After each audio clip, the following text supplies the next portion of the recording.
नमस्कार, श्री स्वामी समर्थ। उद्यापासून म्हणजे 21 डिसेंबरपासून मार्गशीर्ष महिन्याला सुरुवात होत आहे। मार्गशीर्ष महिन्यातील गुरुवारचे व्रत हे प्रत्येक घराघरामध्ये केले जाते। स्त्री पुरुष मुले मुली हे गुरुवारचे व्रत करू शकतात। अतिशय प्रभावी असे व्रत आहे। मार्गशीर्ष महिन्यातील 4ही गुरुवार हे व्रत केले जाते, उपवास केला जातो, पूजा मांडणी करून या व्रताची कथा वाचली जाते। शेवटच्या गुरुवारी या व्रताचे उद्यापन केले जाते। पण हा मार्गशीर्ष महिना सुरू झाल्यानंतर काही नियमांचे आपल्याला पालन करायचे आहे। काही कामे आपण या महिन्यामध्ये करणे टाळायचे आहे, तरच आपल्याला या व्रताचे पूर्ण फळ मिळेल। तर आपण मार्गशीर्ष महिन्यामध्ये कोणत्या नियमांचे पालन करायचे आहे हे जाणून घेण्यासाठी हा व्हिडिओ शेवटपर्यंत नक्की बघा। नमस्कार मैत्रिणींनो, मी सारिका भक्ती विश्वामध्ये तुमचे मनापासून स्वागत करते। उद्यापासून म्हणजे शुक्रवार दिनांक 21 नोव्हेंबर पासून मार्गशीर्ष महिन्याला सुरुवात होत आहे। मार्गशीर्ष महिन्यातील गुरुवारचे व्रत हे अतिशय प्रभावी आहे, त्यामुळे महाराष्ट्रामध्ये अगदी घराघरामध्ये मार्गशीर्ष गुरुवारचे व्रत केले जाते। या गुरुवारच्या व्रतामध्ये उपवास करणे, त्याचबरोबर सायंकाळच्या वेळी पूजा मांडणी करणे आणि महालक्ष्मी व्रताची कथा वाचणे हे खूप महत्त्वाचे असते। मार्गशीर्ष महिन्यामध्ये देवी लक्ष्मी आणि भगवान विष्णूंची सेवा करण्याला विशेष असे महत्त्व आहे। या काळात देवी लक्ष्मीचे सूक्ष्म रूपाने वास्तव्य आपल्या घरामध्ये असते। या महिन्यामध्ये देवी लक्ष्मीचा प्रभाव हा जास्त प्रमाणात वाढलेला असतो, त्यामुळे देवी लक्ष्मी आपल्या अवतीभोवती वास करत असते। या काळात आपण व्रत केले नाही किंवा उपवास केला नाही तर त्याचा त्रास आपल्याला होत असतो। त्यामुळे मार्गशीर्ष महिन्यातील व्रत करण्यावरच काही महत्त्वाचे नियम आपण पाळले तर या व्रताचे पूर्ण फळ आपल्याला मिळते। देवी लक्ष्मीचा कृपाशीर्वाद राहण्यासाठी सर्वांनीच या नियमांचे पालन करणे आवश्यक आहे। श्रावण महिन्याप्रमाणेच मार्गशीर्ष महिना सुद्धा अतिशय पवित्र महिना मानला जातो, त्यामुळे मार्गशीर्ष महिन्यात सुद्धा आपण मांसाहार पूर्णपणे टाळायचा आहे। दुसरा महत्त्वाचा नियम म्हणजे आपण रोज आंघोळीच्या पाण्यामध्ये पंचगव्य किंवा गंगाजल टाकून आंघोळ करायची आहे। रोज शक्य नसेल तर किमान प्रत्येक गुरुवारी तरी आपण आंघोळीच्या पाण्यामध्ये पंचगव्य किंवा गंगाजल टाकून आंघोळ करायची आहे। या महिन्यामध्ये रोजच आपण सूर्याला अर्घ्य द्यायचं आहे।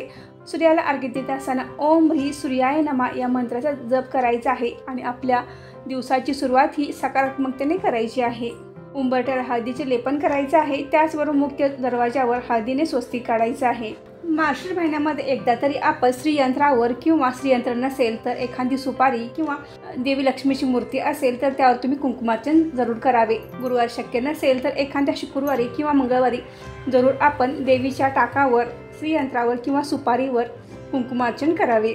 अतिशय प्रभावी अशी सेवा आहे। 99 मंत्र किंवा श्रीसूक्त म्हणून तुम्ही ही सेवा केली तर त्याचा खूपच चांगला लाभ आपल्या कुटुंबाला होत असतो। देवी लक्ष्मीचा अखंड कृपाशीर्वाद आपल्या घरावर राहत असतो। त्याचबरोबर बघा, या कथेमध्ये सुद्धा सांगण्यात आले आहे की सर्वांसोबत चांगले वागा, चांगले बोला, कुणाबद्दलही वाईट निंदा नालस्ती करू नका, कुणालाही कमी लेखू नका, आपल्या घरातील समाजातील मुलींचा महिलांचा सन्मान करा। मार्गशीर्ष महिन्यामध्ये देवी लक्ष्मीचे वास्तव्य सर्वत्र असते, तर आपण या महिन्यामध्ये कोणाकडूनही पैसे उसने मागू नये किंवा कुणालाही पैसे उसने देऊ नये किंवा वायफळ खर्चही आपण करायचे नाही। पण तुम्ही एखाद्या गरजवंताला दान करू शकता, त्याचबरोबर त्यांना कपडे दान किंवा अन्नदान देखील करू शकता। एखाद्या वेळी जर तुम्ही गरजेसाठी कोणाला पैसे देणार असाल तर ते सायंकाळच्या वेळी देऊ नका। बऱ्याच जणांना मार्गशीर्ष महिन्यामध्ये गुरुवारचे व्रत करणे शक्य होत नाही, उपवास करणे शक्य होत नाही। काहींच्या आजारपणामुळे किंवा जॉबमुळे त्यांना हे शक्य होत नाही, तर अशा वेळेला आपण प्रत्येक गुरुवारी सायंकाळी पूजा मांडणी करायची आहे आणि कथा वाचायची आहे। जर तुम्हाला संध्याकाळी पूजा मांडणी करणे शक्य नसेल तर तुम्ही सकाळीच पूजा मांडणी करून कथा वाचली तरी चालेल किंवा सायंकाळच्या वेळी कामावरून आल्यानंतर पूजा मांडणी करून कथा वाचली तरी चालेल। काहींच्या घरी अशी समस्या असते, घरामध्ये एकच स्त्री असते आणि तिला जर मासिक धर्म आला तर पूजा मांडणी कोण करणार किंवा नैवेद्य कोण करणार असा प्रश्न पडतो।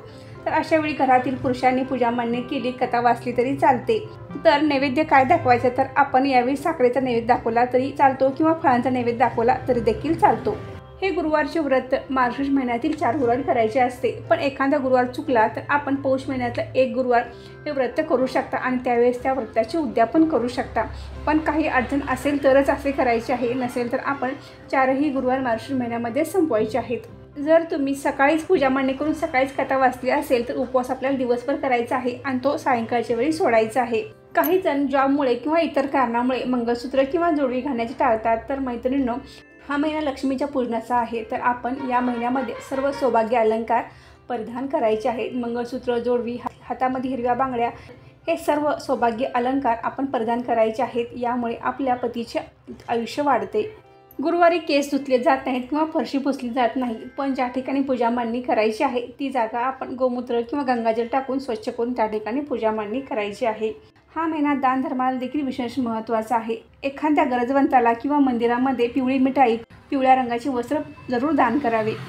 हा महिना देवी लक्ष्मीच्या पूजनासाठी अत्यंत महत्त्वाचा मानला जातो. त्यामुळे जितक्या जमतील तितक्या जास्त सेवा आपण करण्याचा प्रयत्न करायचा आहे. आपण श्रीसूक्त म्हणू शकता, 99 मंत्राचा जप करू शकता किंवा श्री महालक्ष्मी नमा या मंत्राचा देखील तुम्ही जप केला तरी देखील चालेल.